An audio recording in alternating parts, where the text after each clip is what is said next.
वालेकुम dear students and dear viewers. उम्मीद है कि आप लोग ठीक ठाक होंगे।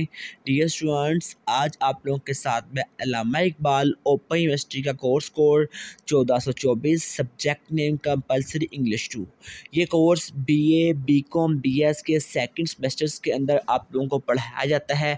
इसका कंप्लीट गेस्ट पेपर आप लोगों के साथ मैं शेयर करूँगा। 100% एडवांस में इस बात की गारंटी देता हूँ।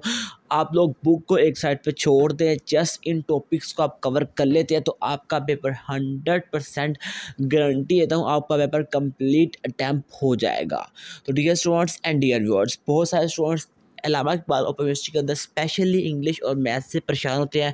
वो इंग्लिश से इसलिए परेशान होते हैं क्योंकि इंग्लिश का पेपर ना तो पास पेपर से आता है, ना कोई क्वेश्चन रिपीट होता है। ये बाहर सब्जेक्ट है जिसमें कोई पेपर क्वेश्चन भी रिपीट नहीं होता।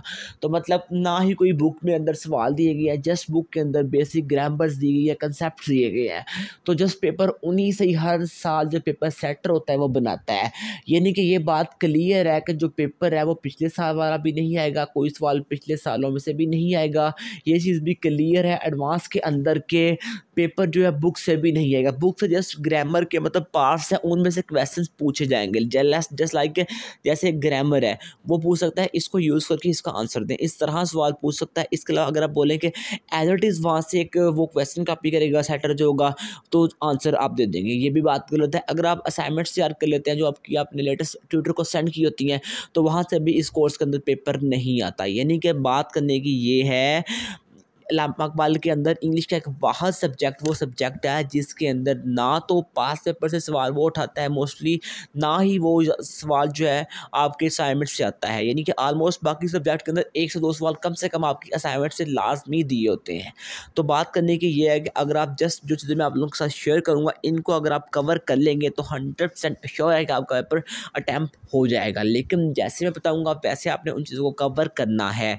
तो मुश्किल चीज़ें नहीं हैं, जस्ट आप लोगों के पास कम से कम तैयारी के लिए अगर मैं आपको बोलूँ तो 4 से 5 घंटे हो तो आप इन चीज़ों को कवर कर सकते हैं। लेकिन अगर आपके पास एडिशनल टाइम है तो मैं आपको ये चीज़ रिकमेंड करूँगा, आप डेली 1 से 2 टॉपिक्स को करें और आप अच्छी तरह उन पे ग्रिप करें, उनका टेस्ट भी दें, साथ-साथ टेस्ट खुद आप बना के खुद कवर करें। यानी कि आपकी तैयारी बहुत अच्छी हो जाएगी। अगर आपके पास टाइम ही बहुत ज़्यादा लिमिटेड है, शॉर्ट सा टाइम है, देन आपको यही रिकमेंड करूँगा जैसे आप उनको गो थ्रू करें और अच्छी तरह से क्लियर करें, उनके कंसेप्ट को बेसिक चीज़ें कवर ना करें। तो डियर स्टूडेंट्स एंड व्यूअर्स, हम सबसे पहले हम बात कर लेते हैं डियर स्टूडेंट्स यहाँ पर पेपर पैटर्न के बारे में, टोटल क्वेश्चंस के बारे में, यानी कि क्या क्या चीज़ें पेपर के अंदर आती हैं। अगर मैं टोटल मार्क्स बात हो तो 100 होते हैं, ठीक है। 8 सवाल होते हैं, 5 अटैम्प्ट करने होते हैं। बाज़ दफ़ा 8 भी आ जाते हैं, बाज़ दफ़ा 8 में से 5 बोलते हैं अटैम्प्ट करें, बाज़ दफ़ा मतलब हर दफ़ा मैं अगर बोल रहा हूँ चॉइस पे भी चेंज होता है। 8 में से 5 अटैम्प्ट करने को बोल देते हैं, कभी दफ़ा चॉइस को हटा देते हैं, कभी दफ़ा चॉइस को ऐड कर लेते हैं। लेकिन ऑलमोस्ट 98% चांसेस हैं कि जो चॉइस है वो हर दफ़ा आती है। ऑलमोस्ट 1-2 दफ़ा चॉइस नहीं आई, बाकी हर दफ़ा ऑलमोस्ट पेपर के अंदर चॉइस वो लाजमी ही देते हैं। तो पेपर अगर देखा जाए तो ऑलमोस्ट पेपर के अंदर 8 में से 6 सवाल तो ईजी होते हैं, जो 2 सवाल होते हैं वो हर दफ़ा कुछ डिफरेंट आता है उनके अंदर। यानी कि 2 सवाल जो होते हैं वो कम से कम डिफरेंट देने की कोशिश लाजमी करते हैं, बाज़ दफ़ा वो भी ईजी होते हैं। यानी कि अगर आप लिटिल एफर्ट भी कर लेंगे तो इस पेपर को आप लोग कन्फर्म में क्लियर कर लेंगे। तो डियर स्टूडेंट्स एंड व्यूअर्स, आप लोग को अगेन मैं एक चीज़ रिपीट कर दूँ, आप लोगों ने जो सब्जेक्ट के अंदर कोई भी सवाल आपने याद नहीं करना, जस्ट डेफिनेशन याद करनी है, उसके बाद उसका कंसेप्ट लेना है, समझना है कि इसका आंसर हम किस तरह लिखेंगे, किस सेंटेंस के अंदर लिखेंगे, किस सेंस के अंदर लिखेंगे। ये चीज़ यहाँ पर अंडरस्टैंड करने की है बेसिकली। अगर आप ये बोलेंगे एक सवाल है जी उसका हम ये लेटर याद कर लेते हैं जी इसमें से लेटर आ जाएगा, ये बात बिल्कुल गलत है। मैं कभी भी किसी स्टूडेंट्स को स्पेशली 1424 और 1423 के अंदर कुछ भी रिकमेंड नहीं करता, जस्ट मैं उनको कंसेप्ट देता हूँ, चीज़ें तो टॉपिक देता हूँ, उनको आप क्लियर करें। तो आप लोगों से रिक्वेस्ट है, अगर आपने अभी तक हमारे यूट्यूब चैनल स्टडी को ज्वाइन नहीं किया तो लास्ट में कर लें सब्सक्राइब करके। और आप लोग अगर व्हाट्सएप पर भी यही लेटेस्ट अपडेट हासिल करना चाहते हैं तो डिस्क्रिप्शन में दिए गए लिंक से हमारे व्हाट्सएप ग्रुप को लास्ट में ज्वाइन करें। तो आप लोगों से रिक्वेस्ट है, विदाउट सब्सक्राइब किए आपने कभी भी लेक्चर वॉच नहीं करना। ओके, अंडरस्टैंड किया करिए इस चीज़ को भी। अब बात करते हैं हम लोग टॉपिक्स के बारे में। तो इसके अलावा एक चीज़ आप लोगों को मैं बता दूं, इम्पोर्टेंट जो है आप लोगों ने जो मेजर फोकस करना है अपनी इंग्लिश पे, ठीक है, यानी कि आपकी इंग्लिश स्ट्रॉन्ग होनी चाहिए। अगर तो मतलब ये मैं नहीं बात कर सकता कि 100 में से 100 स्टूडेंट्स की इंग्लिश स्ट्रॉन्ग होती है। अगर 100 स्टूडेंट्स हैं उनमें से 30 से 20 स्टूडेंट्स की इंग्लिश स्ट्रॉन्ग होगी, जो 70 बाकी रिमेनिंग स्टूडेंट्स होंगे उनकी इंग्लिश बेहद वीक होती है, यानी कि मेजॉरिटी स्टूडेंट्स की इंग्लिश वीक होती है। तो उनके लिए भी मैं एक चीज़ शेयर कर दूँ, उनके लिए एडवांस में यो चीज़ ये है कि जो इंग्लिश स्ट्रॉन्ग वीक वाले स्टूडेंट्स हैं, जो स्ट्रॉन्ग वाले वो तो एवरीथिंग चीज़ को कवर कर लेंगे, लेकिन जिनकी इंग्लिश वीक है ना, जस्ट वो तारीफ़ को याद करें, इंग्लिश की तारीफ़ को कम से कम एक लाइन की तारीफ़ तो आप याद कर सकते हैं, ठीक है। उसके बाद बाकी चीज़ें उनको उर्दू में अपने जहन में बैठा लें जस्ट, और उसके बाद पेपर के अंदर टूटी फूटी इंग्लिश लिख दें, लेकिन मिलती जुलती आप लिखें, आपका काम ऑलमोस्ट इंशाल्लाह कन्फर्म है चल जाएगा। अब बात कर लेते हैं हम कंटेंट के बारे में, यानी कि यहाँ पे आप लोगों ने कौन कौन से जो कंटेंट है उनको कोर्स स्टडी करना है, जिससे आपका पेपर भी अच्छा हो जाए, जिसका आपका पोस्ट सोल पेपर सॉरी जिससे आपका पूरा पेपर अटैम्प्ट हो जाए, ठीक है। हमारे पास कंटेंट नंबर 1 है technique of cause and effect. Basically cause and effect से सवाल किस तरह आता है, आपको अंडरस्टैंड ये चीज़ करनी है। काज बाज पूछ सकता है, define cause and effect and explain with examples, एक सवाल बन गया, ठीक है। सेकंड सवाल इस तरह बन सकता है, define cause and effect and right each with 10 example, यानी कि एक उनकी तारीफ लिखें और साथ उनकी 10 मिसालें भी लिखें। तीसरी तरह सवाल किस तरह बन सकता है, काज एंड इफेक्ट से थर्ड तरीके से सवाल इस तरह बन सकता है, वो आपको कोई 10 से 15 फिक्रे देगा, बोलेगा इनमें से काज एंड इफेक्ट को सेपरेट करें। तो यानी कि काज एंड इफेक्ट से आपको मैंने 30 सवाल बता दिए, आपने इन तीनों को कवर करना लाजमी से लाजमी है। नेक्स्ट सवाल है हमारे पास जी, क्वेश्चन नंबर 2 जो है connotative and denotative meaning of words. अब यहाँ पर सवाल कैसे बनेगा, यहाँ पर या तो आपको बोलेगा कॉनोटेटिव एंड डिनोटेटिव की डेफिनेशंस को एक्सप्लेन करें, ठीक है, डेफिनेशंस बताएं और थोड़ी थोड़ी एक्सप्लेनेशन भी करें। या तो सवाल नंबर 1 ये है, यहाँ पर सवाल नंबर 2 है कॉन्टेटिव और डिनोटिव की तारीफ करें और इसके साथ इसकी 5 एग्जाम्पल्स लिखें। या तो सवाल नंबर 2 ये हो गया। या सवाल नंबर 3 इस तरह से बन सकता है, आपको 10 फिक्रे दे देगा, बोलेगा कॉनोटेटिव एंड डेनोटेटिव को सेपरेट कर दें।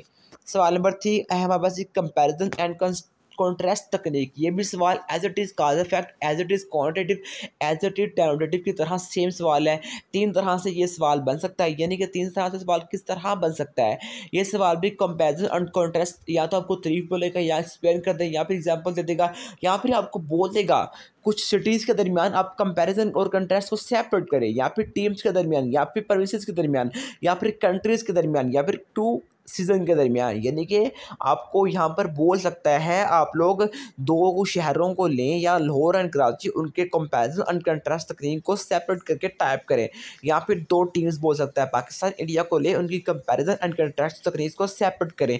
या आपको बोल सकता है आप 2 प्रोविंसेस को लें, पंजाब को ले लें और सिंध को ले लें, इनकी कंपैरिजन एंड कंट्रास्ट को सेपरेट करें। या फिर 2 सीज़न विंटर एंड समर को लें और इनकी कंपैरिजन एंड कंट्रास्ट तकनीक को सेपरेट करें। आई होप सो आप लोगों को चीज़ों की समझ आ रही होगी।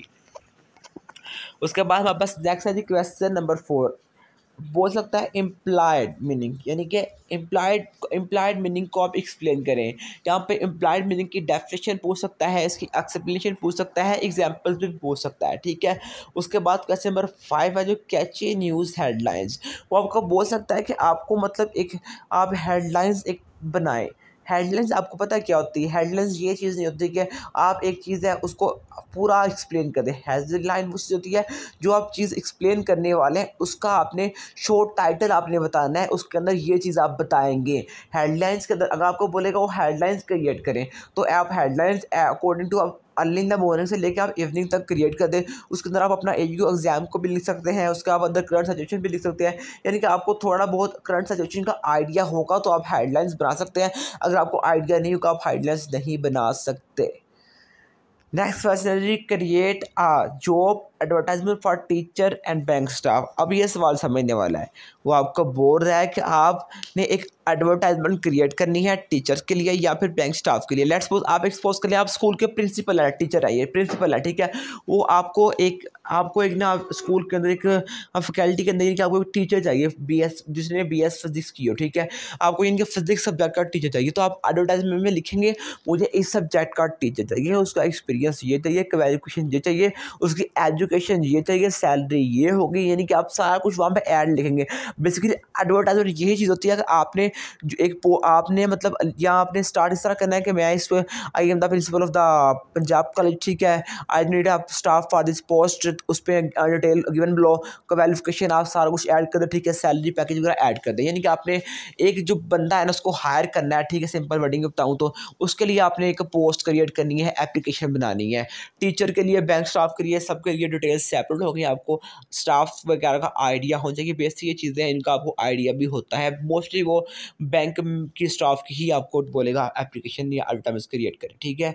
उसके बाद जी read the passage and answer the question. Read the passage and answer the question, आपको 10 से 12 लाइनों का एक पैराग्राफ दे दिया जाएगा, उसमें से आपको 5 सवाल ढूंढने होंगे जिसको हम कंप्रीहेंसिव पैराग्राफ बोलते हैं। आप लोगों ने 9th के अंदर ये किए भी थे शायद, 9th के अंदर 15 अनसॉल्व होते हैं और आई थिंक 10 सॉल्व होते हैं, इस तरह कुछ होता है, टोटल आई थिंक 25 होते हैं। तो आपने वहाँ पे किया होगा, मुझे एग्जैक्ट याद नहीं है ये चीज़।